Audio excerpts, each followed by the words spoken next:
श्री शिवाय नमस्तुभ्यं। देखिए, आप सभी जानते हैं कि कल पड़ रहा है इस पवित्र महीने का पहला सोमवार और इस सोमवार के दिन आपको सिर्फ 2 कनेर के फूल शिवलिंग में समर्पित कर देना है। शिवपिंडी के आगे और ऊपर 2 कनेर के फूल समर्पित करने से आपके जीवन के सारे संकट समाप्त होंगे, सारी परेशानियां समाप्त होंगी। अगर आपके घर में ऐसा होता है कि एक परेशानी समाप्त नहीं होती और दूसरी पहले आ जाती है, एक रोग खत्म नहीं होता है और दूसरी बीमारी पहले आ जाती है, धन धान्य की समस्या चल रही है, रुपए पैसों की प्राप्ति नहीं हो पा रही है और घर में लगातार खर्चे बने हुए हैं, पूज्य गुरुजी ने कहा कि जब भी आपके जीवन में ऐसी स्थिति आ जाए कि चारों तरफ से आपका धन का नुकसान हो रहा है, व्यापार का नुकसान हो रहा हो, जीवन में संकट और समस्याएं बनी हुई हो, तो आपको ये विशेष उपाय जरूर कर लेना चाहिए। तो चलिए जानते ही इस विशेष उपाय के बारे में। लेकिन उससे पहले एक प्रार्थना, अगर आप चैनल पर नए हैं तो कृपया चैनल को सब्सक्राइब अवश्य कर लें। देखिए, ये महीना हमारे लिए बहुत ही विशेष है क्योंकि इसी महीने में भगवान राम का और माता सीता का विवाह हुआ था। इसी महीने को भगवान श्री कृष्ण ने गीता में कहा है कि पूरे 12 महीने में मैं मार्गशीर्ष हूँ, और इसी महीने वृंदावन के श्री बांके बिहारी लाल का प्राकट्य हुआ था। इसलिए ये महीना हमारे लिए बहुत ही खास है और इस वीडियो में हम लोग पूज्य गुरुजी द्वारा जो भी उपाय बताए वो आप इस सोमवार को करने से बिल्कुल भी मत चूकिएगा। इस वीडियो में हम लोग पूज्य गुरुजी द्वारा बताए गए 2-3 बहुत ही खास उपायों के बारे में आपको जानकारी देंगे। चलिए जानते हैं गुरुजी द्वारा बताए गए सबसे पहले और सबसे खास उपायों के बारे में।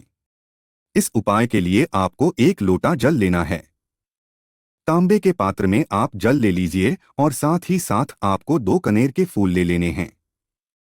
देखिए, कनेर के फूल का महत्व कितना है, ये आपने पूज्य गुरुजी की पंचपुष्प शिव महापुराण की कथा में सुना होगा।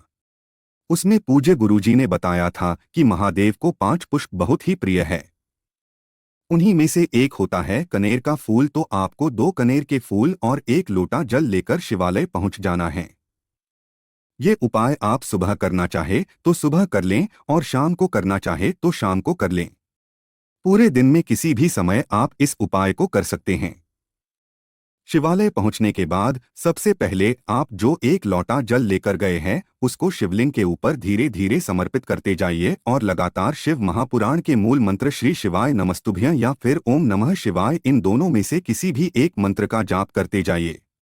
इसके बाद जो आप 2 कनेर के फूल लेकर गए हैं उनको आप बहुत ही ध्यान से समझेंगे कि इन्हें समर्पित कैसे करना है। देखिए, पहला कनेर का पुष्प आपको शिवलिंग के ऊपर समर्पित करना है, लेकिन कनेर के पुष्प की जो डंडी होगी वो आपकी तरफ होगी। अगर आप शिवलिंग में दक्षिण दिशा में बैठे हैं और उत्तर दिशा की तरफ आपका चेहरा है यानी आपका फेस है, तो आप जिस दिशा में बैठे हैं उसी दिशा में इस कनेर के फूल की डंडी होगी सामने। आपको वीडियो में जैसे समझाया जा रहा है ठीक ऐसे ही आपको कनेर का पुष्प समर्पित कर देना है और वो ओम नमः शिवाय मंत्र का स्मरण कर लेना है। इसके बाद जो दूसरा कनेर का फूल है वो आपको माता अशोक सुंदरी वाले स्थान पर समर्पित कर देना है। लेकिन आप ध्यान रखेंगे कि इस कनेर के फूल की जो डंडी होगी वो जलाधारी की तरफ होगी और इस फूल का जो मुख होगा यानी जो आगे का हिस्सा होगा वो शिवपिंडी की तरफ होगा, जैसा सामने वीडियो में दिखाया जा रहा है। ठीक है, ऐसे ही आपको समर्पित कर देना है।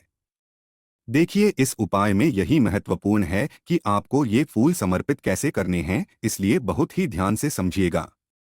अब ये फूल समर्पित करने के बाद आपको महादेव से प्रार्थना कर लेनी है कि आपके जीवन में जो संकट है, जो समस्याएं हैं, एक समस्या समाप्त नहीं होती और दूसरी पहले आ जाती है।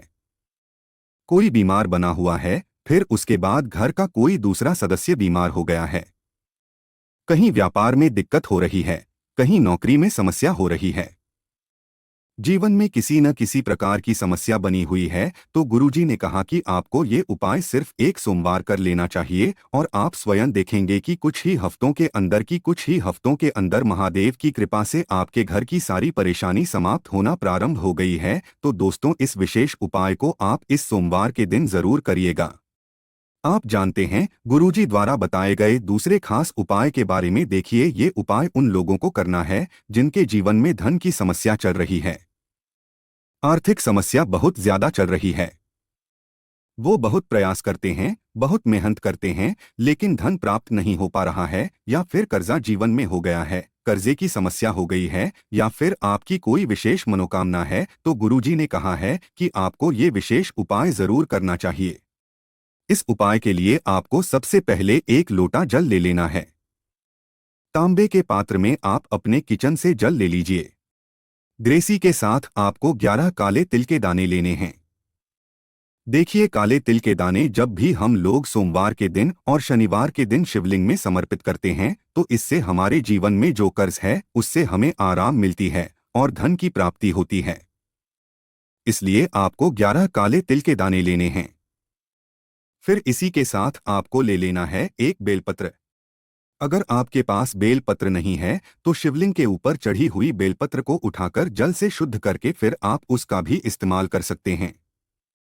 बस आपको ध्यान रखना है कि ये बेलपत्र कहीं से भी कटी फटी नहीं होनी चाहिए। और बेलपत्र की डंडी के आखिर में जो ड्यूटी होती है, यानी जो डंठल होता है, वो भी नहीं होना चाहिए। फिर सबसे आखिर में आपको ले लेना है थोड़ा सा शहद। शहद आप आधे से भी आधा चम्मच ले सकते हैं। अब ये सारी सामग्री लेकर आपको पहुंच जाना है शिवालय। पूज्य गुरुजी ने कहा कि इस उपाय को भी आप सोमवार के दिन करेंगे, और सुबह करना चाहे तो सुबह कर लें या फिर शाम को करना चाहे तो शाम को कर लें। शिवालय पहुंचने के बाद सबसे पहले आप जो 11 काले तिल के दाने लेकर गए हैं, उनको एक एक करके इसे एक लोटे जल में डाल दीजिए। एक काले तिल का दाना डाली है, ओम नमः शिवाय मंत्र का स्मरण करिए। दूसरा काले तिल का दान न डालिए, ओम नमः शिवाय मंत्र का स्मरण करिए। ऐसे ही आपको 11 काले तिल के दाने डाल लेने हैं और 11 बार ओम नमः शिवाय मंत्र का स्मरण कर लेना है। फिर इसके बाद आप जो एक बेलपत्र लेकर गए हैं, उस बेलपत्र की ऊपर वाली पंक्ति में देखिए, बेलपत्र में 3 पट्टी होती है। ऊपर वाली पत्ती सबसे बड़ी होती है, तो जो सबसे बड़ी पत्ती है यानी जो सबसे ऊपर वाली पत्ती है, उसमें चिकनी साइड आपको इस शहद से ओम लिख देना है, और नीचे की दोनों पत्तियों में चिकनी साइड आपको नमः शिवाय लिख देना है, जैसे सामने आपको वीडियो में दिखाया जा रहा है। ठीक ऐसे ही आपको बेलपत्र की तीनों पत्तियों में ओम नमः शिवाय लिख देना है, लेकिन चिकनी साइड लिखना है। फिर उसके बाद आपको ये बेलपत्र अपने हाथ में रखनी है। महादेव से प्रार्थना करनी है कि आपके जीवन की ऐसी ऐसी मनोकामना है। देखिए, आप ये उपाय धन प्राप्ति के लिए कर रहे हैं, या फिर कर्ज मुक्ति के लिए कर रहे हैं, या फिर व्यापार को बढ़ाने के लिए कर रहे हैं, या फिर नौकरी के लिए कर रहे हैं, या फिर विवाह के लिए कर रहे हैं, या फिर अपने जीवन के संकटों को समाप्त करने के लिए कर रहे हैं, तो महादेव से प्रार्थना कर लीजिए और फिर ये एक बेलपत्र आपको शिवलिंग के ऊपर समर्पित कर देना है। ध्यान रखिएगा, बेलपत्र की चिकनी साइड का हिस्सा यानी जिस तरफ आपने ओम नमः शिवाय लिखा है, वो वाला हिस्सा शिवलिंग में टच करेगा और बेलपत्र की डंडी जलाधारी की तरफ रहेगी, सामने जैसे आपको दिखाया जा रहा है। ठीक है, ऐसे ही आपको रख देना है। इसके बाद आपके पास जो एक लोटा जल है, जिसमें आपने 11 काले तिल के दाने डाले हैं, वो आपको धीरे धीरे इसी बेलपत्र के ऊपर समर्पित करते जाना है और लगातार ओम नमः शिवाय मंत्र का स्मरण करते जाना है। पूज्य गुरुजी ने कहा कि जल आपको इतने धीरे समर्पित करना है कि जल्द समर्पित करते हुए आप कम से कम 11 बार ओम नमः शिवाय मंत्र का स्मरण जरूर कर लें। इसके बाद वही शिवलिंग के पास 2 मिनट 1 मिनट बैठकर फिर वापस अपने घर आ जाइए। रोज गुरुजी ने कहा कि जो भी व्यक्ति सोमवार के दिन इस विशेष उपाय को कर लेता है, वो भी इस पवित्र महीने में, तो यकीन मानिए आपके जीवन के सारे संकट समाप्त होते हैं और आपकी हर मनोकामना महादेव की कृपा से जरूर परिपूर्ण होती है। तो इस विशेष उपाय को आप जरूर करिएगा। अब इसके बाद जानते हैं पूज्य गुरुजी द्वारा बताए गए सबसे आखिरी और विशेष उपाय के बारे में। देखिए, ये उपाय उनको करना है जिनके शरीर में कोई भारी रोग हो गया है, कोई बीमारी हो गई है, डॉक्टरों को दिखा रहे हैं, कई महीनों से दिखा रहा है या फिर कई सालों से दिखा रहे हैं, दवाएं लगातार खा रहे हैं लेकिन उन्हें आराम नहीं मिल पा रही है, तो फिर ऐसे लोगों को ये विशेष उपाय करना चाहिए। इस उपाय के लिए आपको एक बेलपत्र ले लेनी है। अगर आपके पास बेलपत्र नहीं है तो शिवलिंग के ऊपर जो चढ़ी रहती है, उसको उठाकर जल से शुद्ध करके फिर आप उसका इस्तेमाल कर सकते हैं।